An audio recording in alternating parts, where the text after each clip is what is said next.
哎，大家好，我是 Quincy。啊、这个 event 太棒了，是吧？我很乐意的。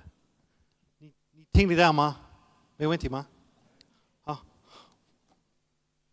我按这个就做下一个是吗？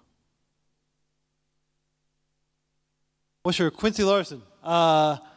10年前我创始了 Free Code Camp 的秀会，这是我第一次给这个演讲，所以我想提高难度一点，用中文给，可以吗？好，我用中文讲。如果你听不明白我说什么，抱歉了。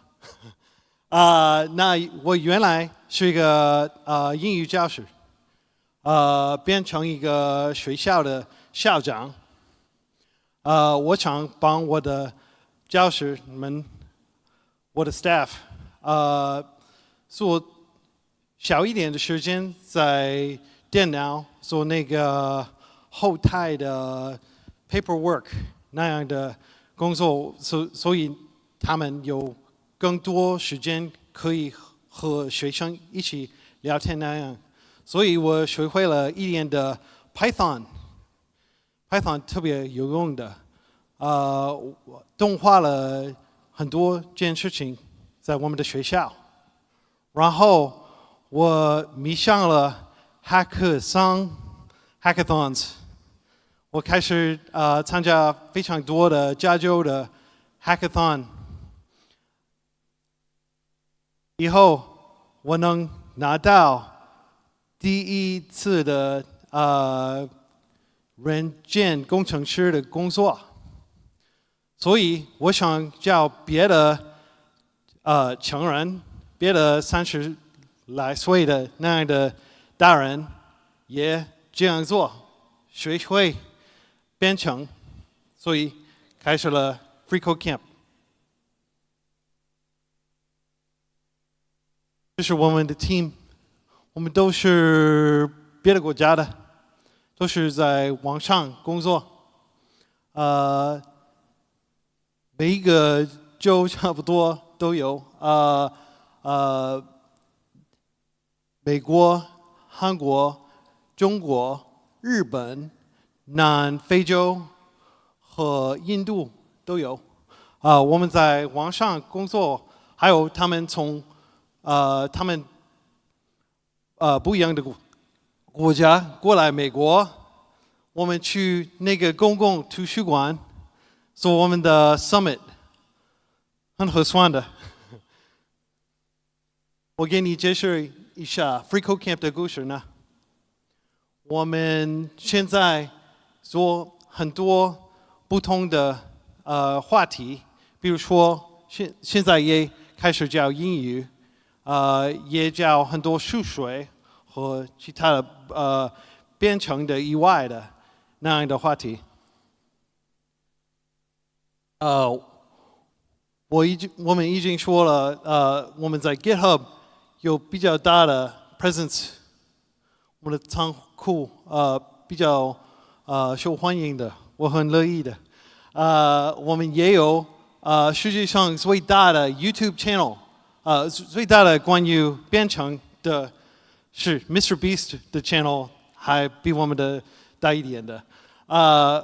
我们也有我们的interactive 教护式课程，在我们的网页你可以直接编程，很方便。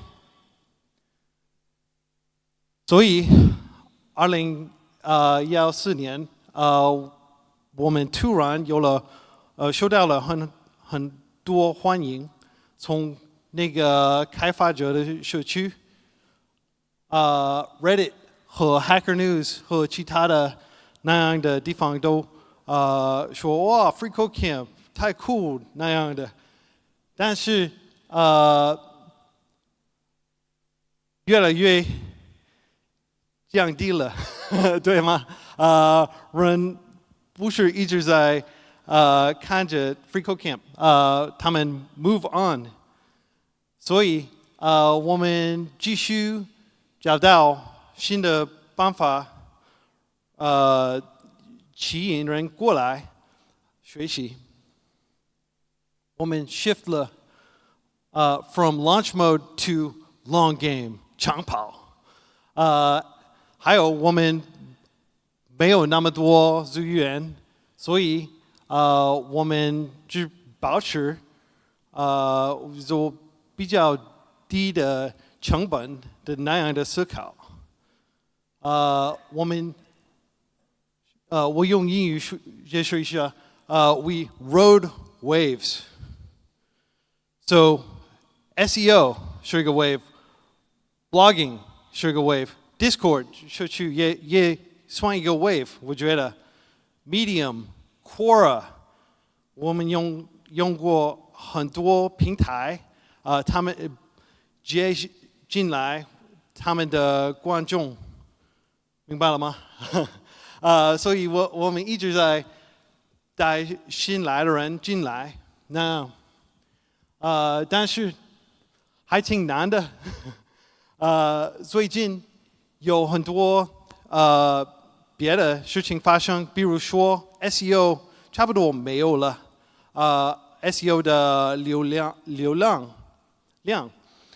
因为那个 Google 呢有 AI 回答在你做一个 search 的时候，应该能看到那个 AI 的说明那样的，所以你不会按我们的 link 到我们的网页，所以那样的流量下了很多，降下了很多。但是我解释一下我们的构置，我们的结构，大部分是开源贡献者。我们有时候有一个特别能搞定事情的那样的贡献者，所以他们变成我们的 core team 的一位。我们给他们复兴员工，变成复兴员工。还有我一直在工作，我没有停下来的计划。可能几十年代以后，我还在这边做 Free Code Camp 的事情。我们变成了一个 tax exempt charity， 存款抵税的自身结构。所以，如果你不知道，在美国这是很经常的。如果你没有什么打算 ，So I will switch to English here just to speed things up. But we have achieved this structure, and you can see here. This is my son. He was very happy to see us get this tax-exempt status from the U.S. government. So we survive off of donations. I think recurring donations are very important, and see if you can get people to donate through Stripe. Stripe donations have been very good. You can use GitHub sponsors as well, and of course, you can get grants and other ways of funding your organization. We use advertisements, for example, through YouTube and through our website. In terms of merchandise, I recommend you just ship internally. International shipping is a pain. That's a piece of advice I have. Let's take a look at some case studies from other open source organizations, and there are many that have been successful. First, we'll take a look at Parse. Parse is a good example of something a lot of people were using back in 2017, but they got acquired by Facebook.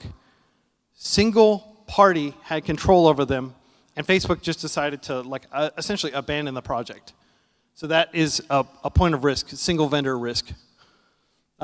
We can look at something that is somewhat successful in that it kept going, but it didn't set the world on fire. It was not like a huge thing. in the end, Phantom.js. Headless browser, I used it. I think a lot of people used Phantom.js if you were a JavaScript developer back in 2018. But the founder left, and when the founder leaves, that's kind of a death sentence for a lot of open source projects. Sometimes a project can survive that, but often it's going to be donated to the Apache Foundation, right? Or to the Linux Foundation, or one of these other foundations that are specialized in helping maintain these open source projects. But we can look at a really successful project that is, to my knowledge, still independent, and that is Homebrew. Does anybody here use a Mac? Okay. Does anybody here use brew, install, FFmpeg, or whatever different library? Homebrew has been a very successful project, more than 10K contributors, and they've done a great job of keeping the organization sustainable. So I'm going to talk about some pathways for open source projects, some takeaways. First, I think you should definitely make sure that you have style guides and that you set the tone for how you want to run your organization. Document everything.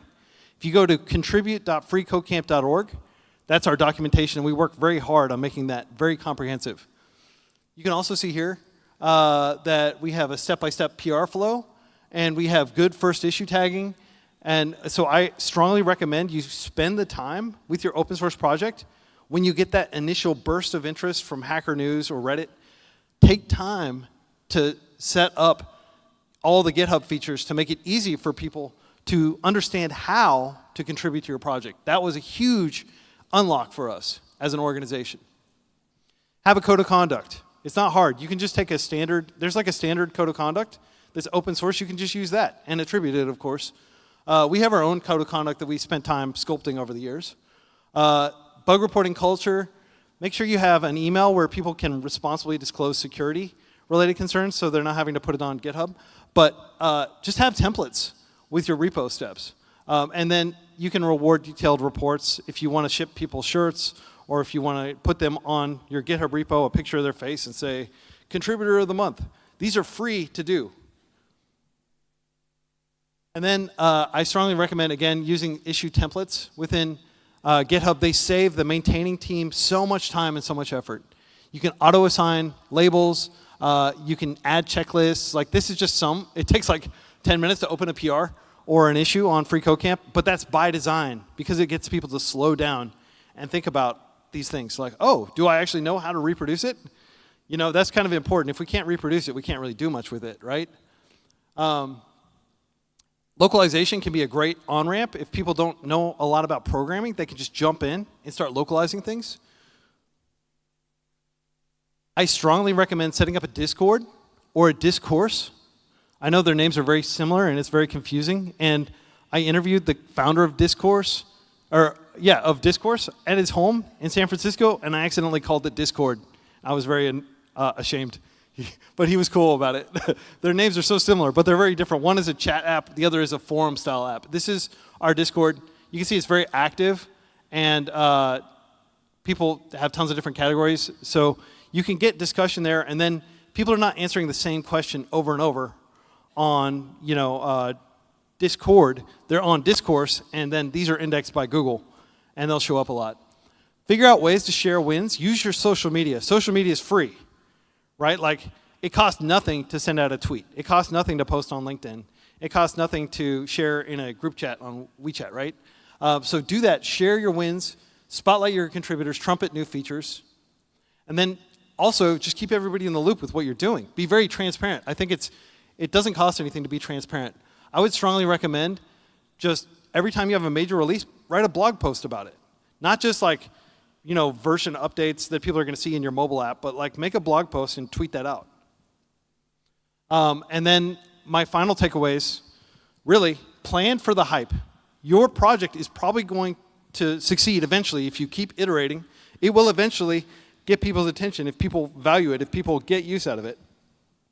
Invest in your people that are contributing. Treat them like a resource because they are. Invest in the process to make things easier for your people. And then these will help you scale your passion and help you make your project more sustainable. And then you'll be able to survive kind of the thick and the thin. And like I can speak, we're still in the middle of the thin. We're going to get through it. But I think it's the discipline and the hard work we put into just kind of getting these things set up initially that have helped us survive as long as we have. So that's it. That's the talk. Thank you.